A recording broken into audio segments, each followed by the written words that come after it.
দুই ছেলে একসাথে দাঁড়ায় থাকলে যদি প্রেগনেন্ট মহিলা গর্ভবতী নারীর সামনে যে যেত যে বলতো পেটের মধ্যে ছেলে না মেয়ে, বাজি ধরতো সুম্মা মাজাল, একটা পর্যায়ে বাজির মধ্যে জিতার জন্য ওই নারীকে, গর্ভবতী নারীকে ধরে পেট কেটে দেখতো ছেলে না মেয়ে।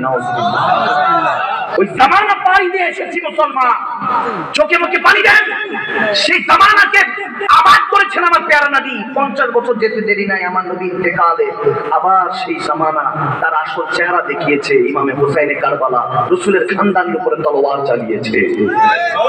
আমার নবী জানতেন যতক্ষণ আমি নবী মুস্তাফা আছি ততক্ষণ সাহাবা হবে। নবীজি চলে গেলেন আর সাহাবা হবে না। এখন কোরআনকে তো হেফাজত করতে হবে। নবীজি বললেন টেনশন নাই, আমার রক্ত রেখে গেলাম। সুবহানাল্লাহ বলে। আহলে বায়াত তথা আওলাদে পাকদেরকে রেখে দিয়েছেন। তেনাদের মাধ্যমে এখনো কোরআন পড়ুন, পড়ে দেখেন। খোদার কসম করে বলছি, তখন আর আপনি শুধু রেজবি থাকবেন না, রেজবি মাওলা হয়ে যাবে। ঠিক কিনা? কষ্ট হচ্ছে? আসুন কোরআনকে জিজ্ঞেস করলাম, একই